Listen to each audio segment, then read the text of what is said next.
I was getting about $30,000 in free travel per Wow. year Wow. from the points. Wow. So, I Yeah. was going to Europe. I was staying in like the St. Regis in Rome and all these really nice hotels. And the points were lower back then as well, too. So maybe 20,000 points a night and you get this 5-star fancy hotel in Europe. But back then I wasn't going to Southeast Asia as much. So I would have stretched out my travel even more, 2 to 3 times Yeah. if I was going to, coming out to Asia back then. But yeah, so really just be strategic about it. Welcome to the Truly Expat Travel Podcast. I'm your host, Paula, and this is Season 2. On Season 1, I talked to expats about their favourite holiday destination. On Season 2, I'll be doing things very differently. I'll be chatting to expats about where they currently live, why they chose that destination, all those secret hidden gems that only locals know, like favourite restaurants, best neighbourhoods, things that tourists don't. Welcome back to the Truly Expat Travel Podcast. My name's Paula, and today I have a really interesting guest. His name is Todd, and the topic we're talking today is not a destination, it's a topic about hotels, but I'm going to let him tell you about himself, and let's get started in the conversation about hotels.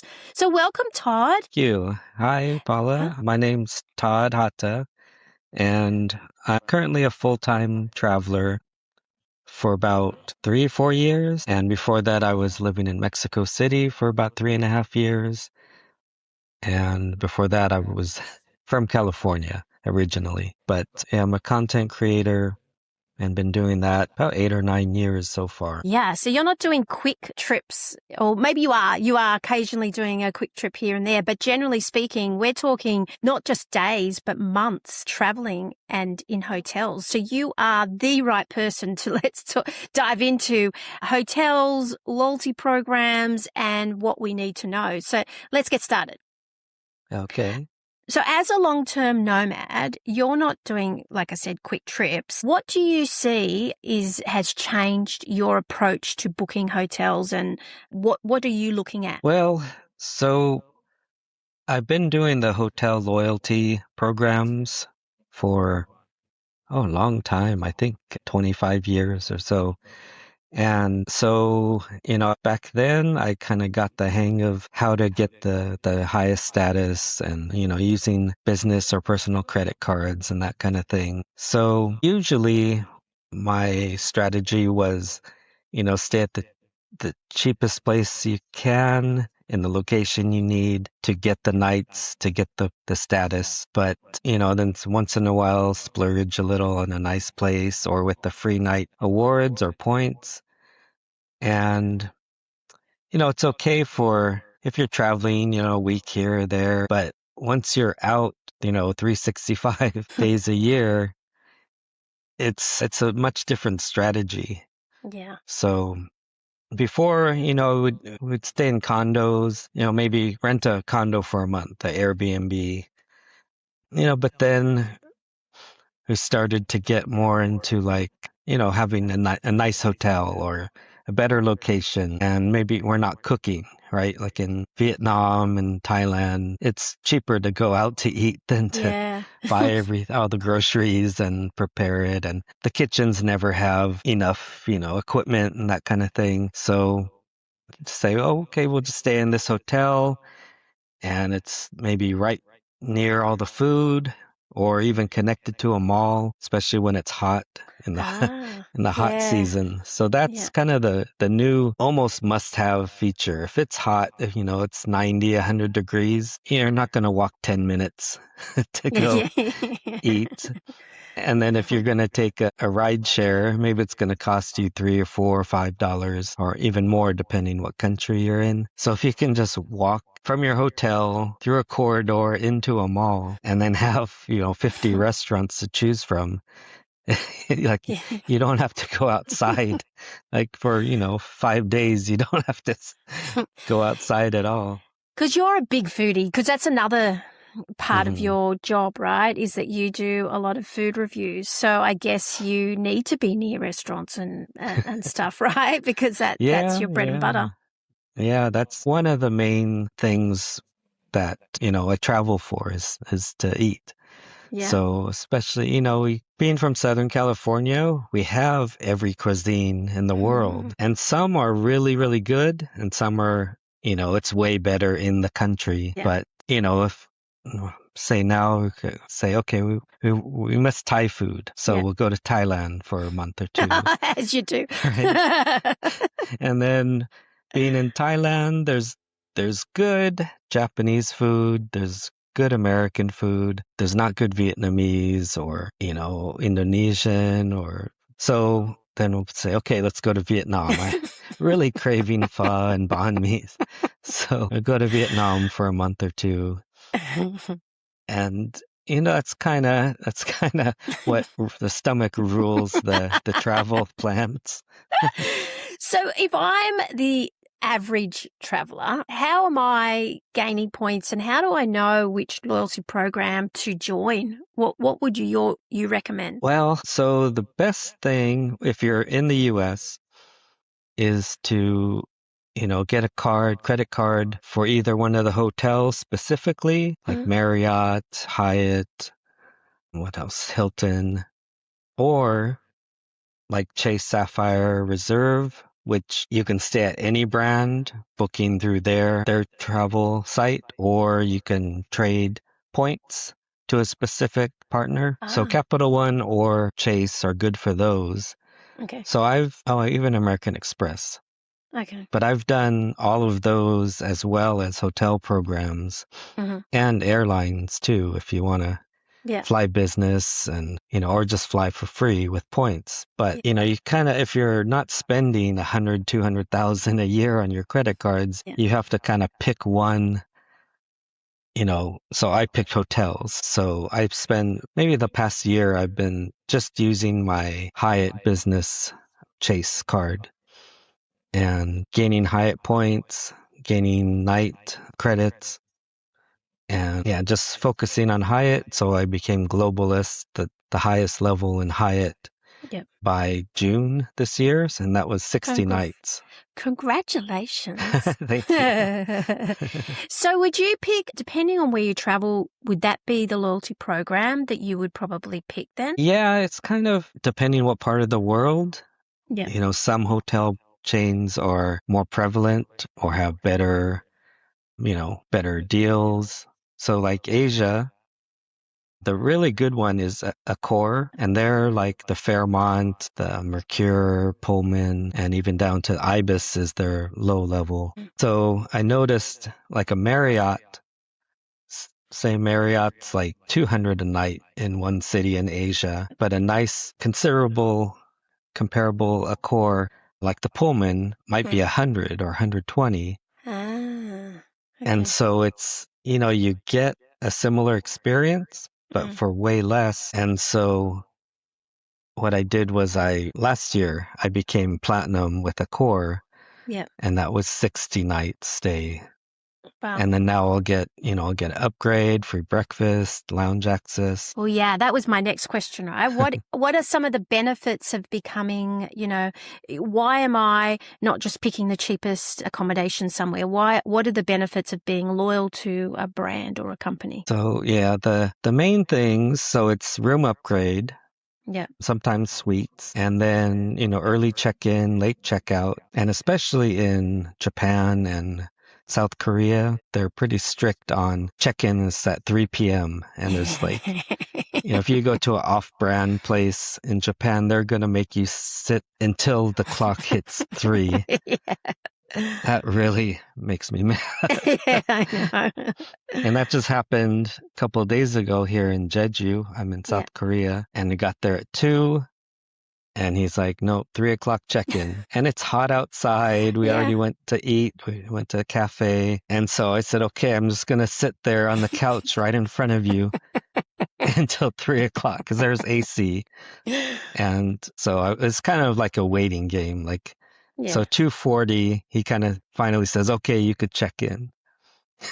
But in Japan, it would be 3 on the Yeah. dot. Like Yeah. I've sat there at the desk, staring at them, staring at a clock.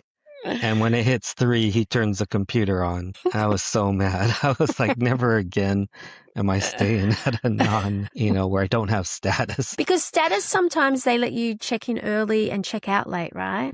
Yeah. I've checked in at 7:30 a.m. Wow. at a Marriott property when I had a flight into Bangkok. Yeah. And sometimes your flights, you're not landing at 2 p.m., 3 p.m. And what do? If you're flying for 25 hours, you don't want to just drop your bag and go out and see the town sometimes, right? Exactly. So it's really nice if they'll let you check in early. Yeah, and same as check out, right? Because I know I'm a Marriott girl, right? I'm here in Singapore at the moment in the Marriott, and for me, checking out at 4 p.m. is amazing because especially if I've got like a 6 or 7 o'clock flight, then I don't have to, like you say, walk around the streets for a few hours, get hot and sweaty before my flight. Yeah, that's perfect. Also, an executive lounge. Yeah. Is that all? Do you find that as well with did you say Hyatt? You're with Hyatt. Oh yeah, right? Hyatt. Yeah. Hyatt. With the Hyatt? Hyatts have lounges. Yep. So Hyatt, Marriott, Accor, and Accor has Fairmont. Okay. But the Fairmont, even if you're platinum, you don't get lounge access. You have to book Is that right? a certain level. Yeah. Unless you're the highest diamond, Yeah. which has a spending requirement as well as night stayed. Okay. But yeah, last time when I saw you, we stayed at the Fairmont, Singapore. Oh, that's right. But I got a deal. It was the Fairmont Gold Room, a suite. Yeah. Which had lounge access. And I had with my Accor, my membership, I had a free night, and then they had a pay for 2, get 3 nights. So I actually paid 1 night, I got 2 nights free. Oh, wow. And a suite upgrade and the lounge access. Yeah, so it's definitely worth being. And so what is the benefit of having a lounge? Like, why would I care? Well, so you get breakfast, free breakfast. Yep. So either in the lounge or sometimes they'll have you in the main restaurant, or you could choose between the two. But a lot of hotels have evening, like cocktail hour. So, they say light snacks and drinks. So if you're a drinker, it's just free flow, It's great. mixed drinks, wine, beer, whatever. Yeah. And I don't drink, but I'll drink juice or soda. But I'm there for the food. So, a lot of places they'll have little bites, just appetizers, but some will have a full dinner buffet setup. So like the Fairmont, I don't think we went out to dinner. You didn't probably need to, right? Yeah, you just eat breakfast. And I remember once I decided that I was going to spend a whole weekend in Bangkok and I was going to do it all free. Like when I say free, obviously on points and stuff. So I got there on my One World frequent flyer points, and then I spent the whole weekend eating at a hotel, one of the Marriotts in Bangkok, because it was like buffet breakfast, buffet dinner, and then late afternoon you could have like snacks and drinks and stuff. Yeah. And I'm like, the whole weekend I was like, okay, I could do this. Yeah, that's great. Yeah, it's good if you're not, if you're not there to see the city, if you've seen it many times before. Yeah. Or you don't need to try restaurants. Yeah. So, a lot of places we want to go eat out, right? Or it's even cheap enough, Vietnam and Indonesia. But, like some countries, it's going to cost you a lot for a meal. And if you can get it free, then, why not? Why and not? also, I guess for you, I don't know, it is for me, I much prefer sometimes with the lounges that I can go down and work there rather than sit like in this hotel room like I am now sitting in front of the bed. But instead of sitting here, I can go downstairs, have a cup of coffee or a juice or something and do work, right? Yeah. That's also it's like advantage. A nice co-working space. Yeah, it is actually. And there's usually not that many people there too, so yes, it's better than like being in the lobby or the hotel restaurant or cafe. So you definitely have, it's just a better experience. I agree. I what totally agree. I'm now, it's like having less people around is better. Yeah, I get it. Especially in Asia, right? Because there's also Hmm. it's always so busy. Because if you go Yeah. into business lounges for flights, quite often Mm. if you're not in the first class lounge, if you're in the business lounge, it's so busy that you can't get a seat. I don't find Yeah. that in executive lounges in hotels. I haven't for a Hmm. long time, which is a great thing. Yeah. Yeah. Do you have a favorite? Two questions I have I want to ask you. One is, do you have a favorite hotel that you've ever stayed in?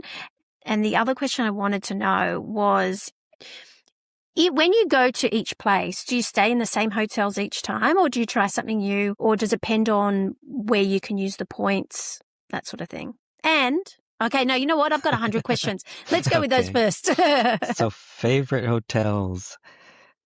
Recently, so we really liked the Fairmont in Singapore, and that was just the lounge. The lounge food was pretty amazing. So Okay, that's good to that know. that part, and then, it's a really nice, comfortable room and Yeah. good size, and that just Fairmont's pretty high, like a true five-star hotel. But before that, we stayed in the Four Seasons Jakarta, Yeah. and that's actually, I think, one of the cheapest Four Seasons in the world. So, usually now it's 1,000 to 1,200 Yeah. for the lowest price room in most Four Seasons around the world. Yeah.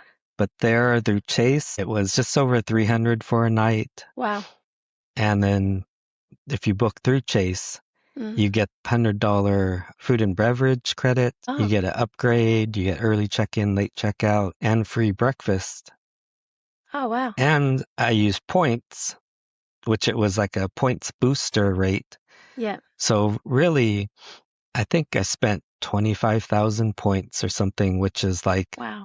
a Marriott, Yeah. Yeah. If I would have used Marriott points, it probably would be more than Yeah. 25,000, Yeah. depending on the city. But so for that little points, I got, a Four Seasons with, we had afternoon tea and dinner for two, and it cost me $10 out of pocket. Oh my gosh. And we got free breakfast. Oh, wow. And I imagine the rooms are beautiful and the Oh facilities are yeah, the rooms, the amazing. the bed, that's the most comfortable bed I've had in a long time. Wow. Now that's And saying the something. sheets. Yeah, it's so you can actually buy the Four Seasons bedding, Can you? which one, yeah, so when I actually do get a home base, Yeah. I think we're Buy gonna get them. the bedding. Do you know what I do Yeah. every few years? I buy a robe because Hmm. I like to use a robe, not a towel, when I jump out of a shower. So every few years Oh, I just buy one of the Marriott robes from wherever I am yeah. because they're all nice and fluffy. Yeah. So would you go back again and again to the same places? Stay with us. We'll be right back. Hey, before we get back to the episode, I want to tell you about something I'm genuinely so excited about. I'm leading a women's only group to Taiwan this year, and I have just 2 spots left.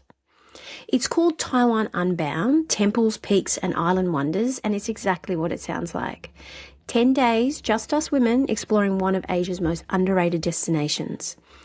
And this one's a little personal for me. Taiwan was the first place I ever lived in Asia. It holds a very special place in my heart. And I'll be celebrating a birthday while I'm there, so you know this trip is going to be something worth making.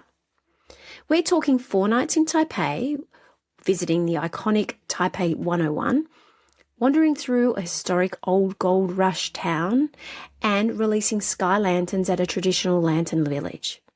Then we head down south, a cruise on Sun Moon Lake, the vibrant port city of Kaohsiung, a Love River sunset cruise, and the wild, dramatic East Coast.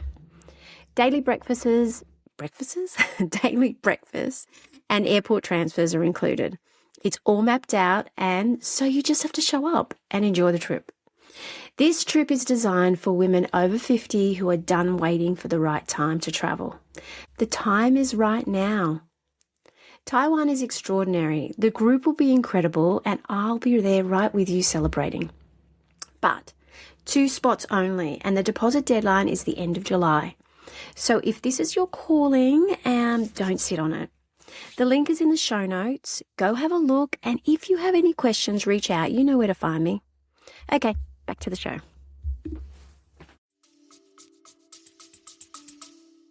Yeah, it kind of Hotels. depends. So Yeah. it depends on the city and then the location of the hotels Yeah. and, how many different nice hotels there are. Yeah. So like Bangkok, I've stayed all over the place in Bangkok, but I kind of narrowed it down to we like to be by the Central World Mall Yeah, on the that's main it. Yeah, I like it Sukhumvit there. Strip. And there's, just because the restaurants, Yeah. there's so many of my favorite restaurants there, plus the surrounding malls. There's about 8 malls within a mile. But Yeah. I used to stay at the St. Regis, which is a little bit of a walk. Yeah, when I used to it's stay there. and when it's hot, it's too far. But now there's a Moxie, which is their kind of lower end Marriott, but it's just across the street from the mall. Okay. So even though it's not nearly as nice of a hotel, Yeah. the location's better. I don't mind Moxies. I just stayed at a Moxie Yeah. in Chattanooga. And it was actually cute, right? Because they have usually a communal area downstairs where they're playing games, and you can go to the bar. And the rooms are tight. They're not as easy to podcast from. I found out because you take the stuff off the wall, like the chair and the table, and you put it down, and like one of those foldable chairs and stuff. But I don't mind the Moxies. Yeah, it's much better than other brands, lower end hotels. But yeah, it is tighter, and it's not 5-star, but it does the job. And location, like also in Malaysia. Yeah. So Kuala Lumpur, the airport is an hour from the town, and you can take the train or you can take the Grab. But it's such KL is like a good place to fly in and fly out somewhere else. And I try not to do connecting flights. So most of my travel is based on where I can go one way. Yeah. And with as little effort as possible. Yeah. So KL is a good stopping point. So usually we'll stay 3 days just to not have a really bad layover or something. Yeah. But the city's so far, and I found there's a closer little city, Putrajaya. Yeah. And the IOI Mall is there. And I think that it was the second biggest mall in Asia. And there's a Moxie that opened attached to it. Ah, okay. So when maybe 2 or 3 years ago, it was, I think I got 3,500 Marriott points for a night, which is amazing. That's, that's decent. That's so low. And so we stayed 3 or 5 days and just ate at the mall every day. Didn't even have to go outside. And then, just hop back to the airport and then flew to the next place. And so we've been there 3 or 4 times. I think one time we spent a week just to kind of chill out and relax. Have you been to the Pink Mosque near there? No. Yeah, you should do that next time. Yeah, you should do that because ventured out. You haven't ventured out of the hotel. Yeah. Because we used to stay at the Marriott not far from there in Putrajaya, just because my husband used to work not far from there before we moved there. And then when we did move there, my son went to the Australian school, which wasn't that far from there. But yeah, there's a beautiful Pink Mosque. So next time you stay there, just do that one trip. Go out to the Pink Mosque because it's not that far. Okay. Yeah, I think I might have seen that on the map. Yeah.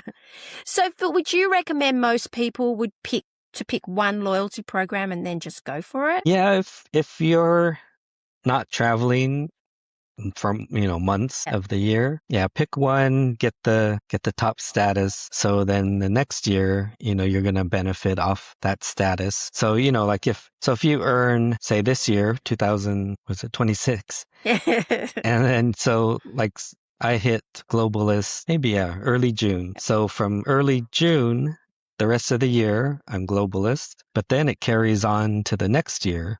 Okay. And so if you don't stay, but you have to requalify each year.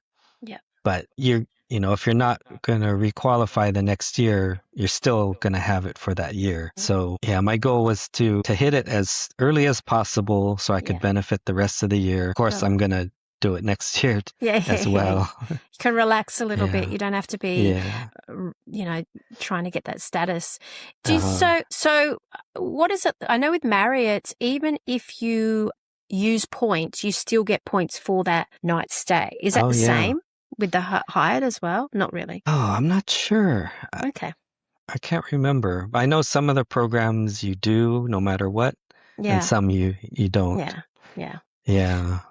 Because gaining points and then using them. So quite often, depending on your status, I guess, with these things, the further up, the better benefits you get, right? So you're going to earn multiples, 2 times, 3 times, 4 times points per dollar, depending on your level. Yeah, and then you're also going to get like free nights or upgrades, or I think with the Marriott, don't quote me on this, but I think with the Marriott, it's like, is it an extra? You get like 3 to 5 suite upgrades or something like that per year, or I don't know. It's great, whatever it is. Yeah, that's a choice. I think is it 60? At 60 nights, I think your gift, you could choose to have the suite upgrade. Yeah. Yeah, 3 or 5 times a year. Yeah, and then when you check in, they ask you whether or not you want points, or you want a bottle of wine, or you want whatever it is. You get, not every place, but quite often they'll give you a choice between sort of things, which is also great to benefit from, right? We used to belong to the Shangri-La loyalty program, but there's not enough Shangri-Las outside of Asia. Okay. So that's why we decided to go with the Marriott, because the Marriott seems to be everywhere in the world. Anyway, it's whatever suits you, right?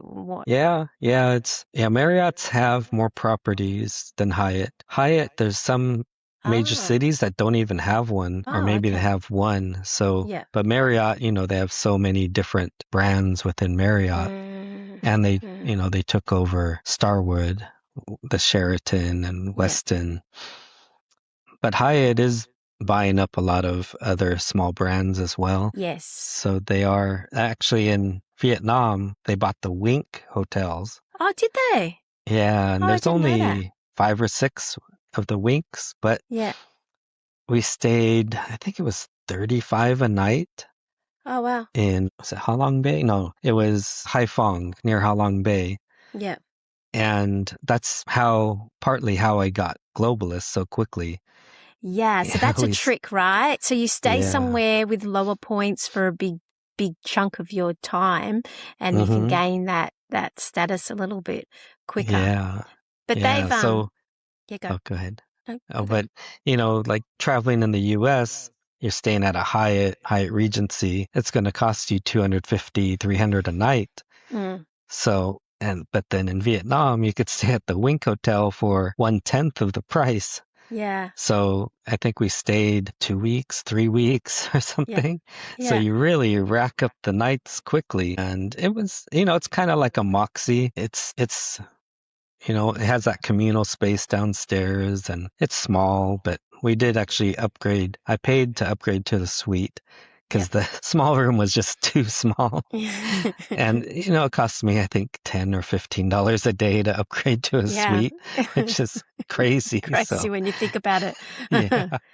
So I think that you probably do what we do, whereas we look at a place, a destination, and say, okay, should we pay for it or should we use points? So we pay for it if it's super cheap, and we use points if it doesn't take up too many of our points, but it gives us extra nights. Because there's 2 things you're after, right? You're after the points, and you're also after the night stay, because they're 2 different things. Can you explain why they're 2 different things and what that means? Okay, so most of the programs you need 60 nights for the platinum status, and usually maybe half of that for gold. But gold gives you a little bit of perks, but nothing too significant. So platinum is the goal.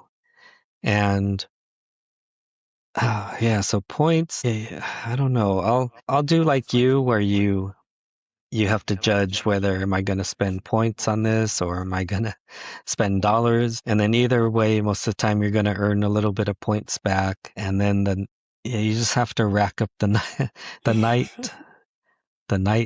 credits to hit your 60. But like with a Hyatt, you get with a business card, every $10,000 you spend, you get 5 night credits. Okay. And so you could spend $120,000 and not stay one night, and you'd still be globalist. So you could use a business, like if you had your own business, you could actually use one of those cards, like a credit card for your business, and not even have to stay there and just rack up the money. Interesting. Yeah. And then Marriott, you get 15 night credits for a personal and a business. American Express. So I have both. Okay. So I get 30 nights credit. Yeah. And then you also get a free night for each of those two per year. So already you're starting out at 30 nights. So you only need 30 more to hit platinum. Okay. Plus you're getting 2 free nights, which count as well. So you're actually at 32 nights just starting off. But I'm actually Lifetime Platinum. I hit that a while ago, where I hit 10 years of platinum status and 600 nights total stays. Wow. And so now I don't have to worry about Marriott. So I stay at Marriott's less than Hyatt and Accor, because those I have to keep hitting 60 nights a year. Do they have lifetime programs as well? So Globalist does, and that's my next goal. Yeah. But it's basically, I think you have to spend $200,000. Okay. So it's just based on points. I think you get 5 points per dollar or something. So you have to spend a lot. Okay. So eventually I'll get there. But for now, I'll stay at the $30 to $50 a night. Yeah. Places and hit the globalist. And then once you're globalist, you could stay at a fancier location and you'll get the lounge and the suite. Okay, yeah, that's clever. The Park Hyatts are amazing. A lot of even the Hyatt Regencies. There's one in Yogyakarta, Indonesia. I think, what was it, 5,000 points a night or $70. Wow. And it was amazing. I think we stayed 5 nights, and we left one time to eat at a restaurant next door. But the rest of the time we just stayed there. It was such a nice place, and it was big and quiet, and there was not many people there. Yeah. So, and we're actually going back there in a couple months. I think we're staying 10 nights there. Oh, wow. I'm using points. Yeah. And it's just a place to relax and have quiet and good food, and has the lounge, nice pool. Do you look at places for facilities as well, like if they've got a pool or that sort of thing? Yeah. So some places, they have a nicer pool, or they have a spa or onsen. Yeah. And where do we stay? Oh, we stayed at the Alila Solo near Yogyakarta. And then I wasn't globalist yet, and they charged to use the hot tub and the sauna. Really? And I was like, wait, it was free at the Hyatt Regency. Yeah, exactly. And they're like, oh, no, only if you're globalist, it's free. So I was like, well, I'm not coming back here if I'm not globalist. But and so some places, it all depends. Yeah. And do you, I know that Asia, depending on Asia, and obviously Japan, Singapore, they're a little bit different, Hong Kong, but generally speaking, Asia, you get more bang for your buck, don't you, with Definitely. hotels? Yeah, definitely. Especially Southeast Asia and China as well. But okay. Japan's pricier. South Korea's pricier. Yeah. So here on Jeju Island, they have a Grand Hyatt, which is, I think, $250 to $300 a night, starting. And then they have a Marriott, which we had afternoon tea there. Yeah. But the rooms were, I think, $400 a night there. Oh, wow. So, and maybe 120,000 points a night. Yeah. So And you're that going just doesn't. summer. Yeah. Yeah, Doesn't make it's sense. summer, but so, we went there, we had afternoon tea and it was a nice place, but Yeah, I'm not not worth it.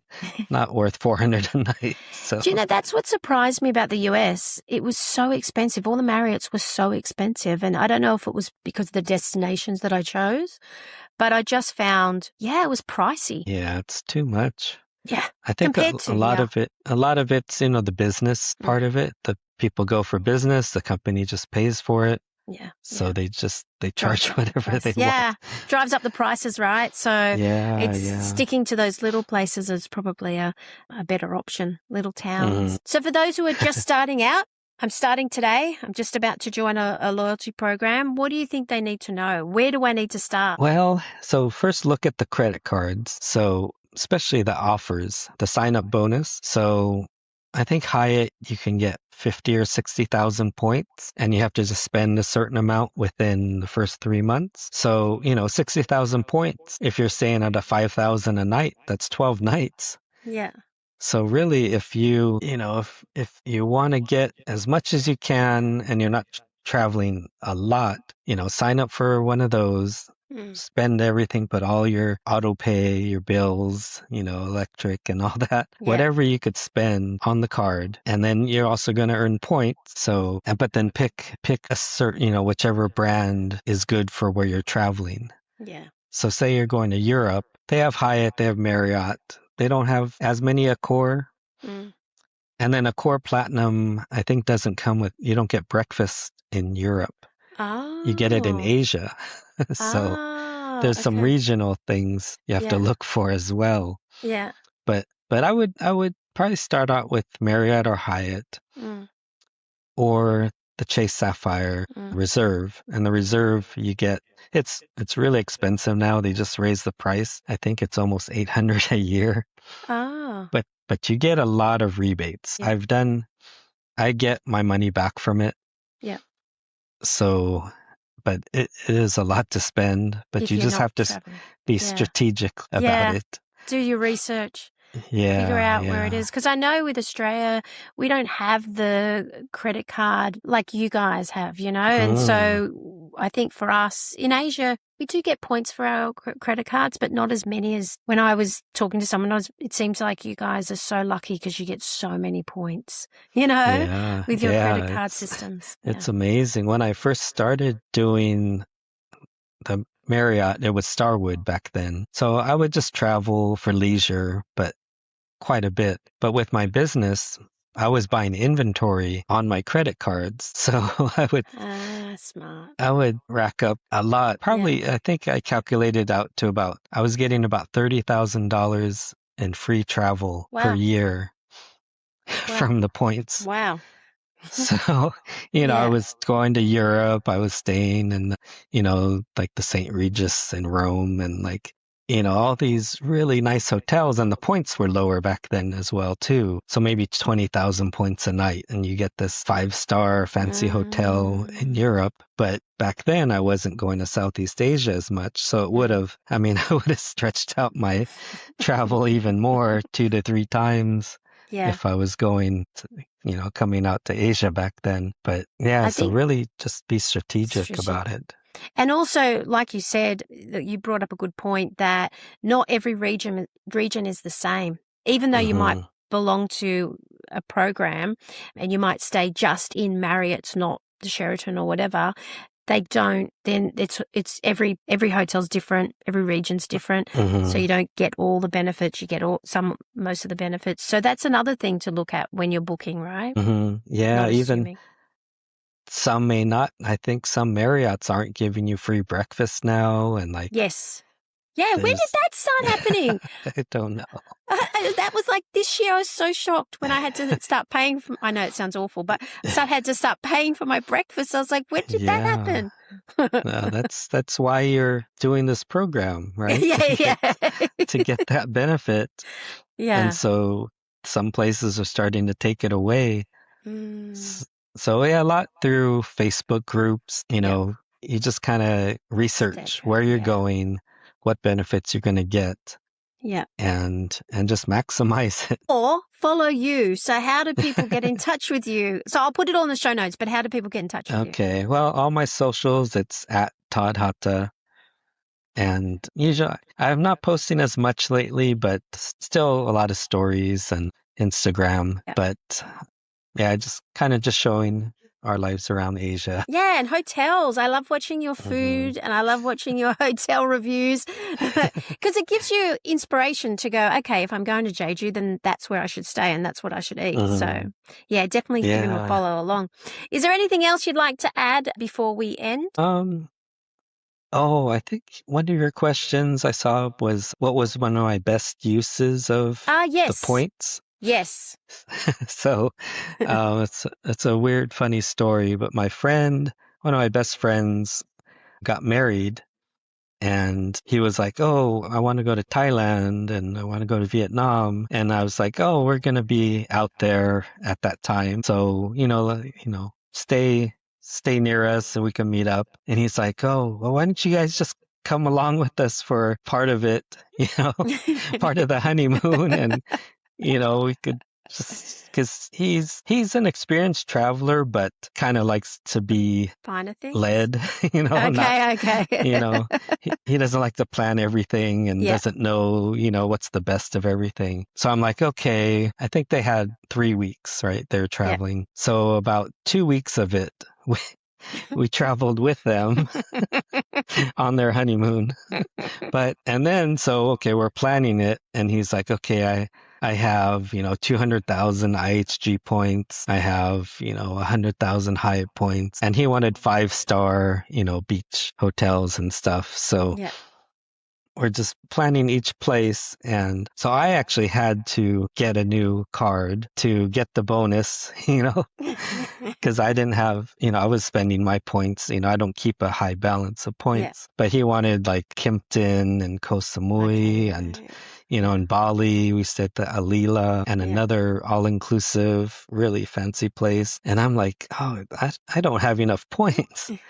So I got the Hyatt business card, and I think I got 100,000 points or something. And wow. Yeah, so I think I paid for a few nights, but the rest I used points. Wow. Keeping up with him. Yeah. So, but it was, it was tough. I really had to change. I think I had to cancel some of our existing reservations in points to get those points back to use. Okay, to use, And then we stayed at cheaper hotels and I paid cash on those. Yeah. But it was like, okay, it's their honeymoon and they want to stay at these specific nice places. So and then we weren't going to go stay at a cheaper place down the street or something, but we just did as much, as we could to maximize those points in the different cities and countries. And they had an amazing time. I mean, that's the way to do it, right? If you do have, if you are accumulating, do points expire at the end of the year, or can you take them over? No, I think they'll last as long as your account's active, maybe for 2 years or something. Most programs, you don't really expire unless you're not using it for years. Which is good, because a lot of the flight frequent flyer ones do, right? I know Qantas does, which is really annoying. So you have to use them within a certain period of time. Excellent. Thank you so much. That was so enjoyable. I learned so much about hotels, and I think I need to start looking at what other hotels have to offer. Yeah, definitely. Check out Accor. I will. There's some great ones in Singapore and Hong Kong. Yeah. So. And I mean, it doesn't hurt to be a member of these anyway, even if you're not using them all the time. If you're gaining status here, it's good to have something if there's nothing, in, like you said before, nothing in that area. Yeah, definitely. So thank you, Todd, for coming on, and thank you, everyone, for listening. I will see you next week on the Truly Expat Travel Podcast. Bye. Bye. Thanks. Thank you for joining me on the Truly Expat Travel Podcast. If you liked this episode and you found it valuable, then why don't you go ahead and like and subscribe so that you don't miss an episode moving forward. I've got some amazing guests and some fantastic destinations coming up. But if this is the episode and this is the destination that you really want to go to, then I suggest you head over to trulyexpattravel.com, where you'll find travel guides and deep dive into this sort of destination. If that's not what you want and you can't find an episode that is a destination you want to travel to, then head over and follow me on Facebook, Instagram, and TikTok, because I'm pretty sure you'll find something there. In the meantime, safe travels, and I'll see you next week. Hey, it's Paula here. I just wanted to take a few seconds to say thank you. Thank you for listening to this show. It really does mean the world. If you enjoyed this episode, I would love it if you could leave us a review. It helps people find us, and honestly, it just keeps this podcast going. And if you're feeling extra generous, well, we have a buy me a coffee option. Every little bit helps me making episodes like this one.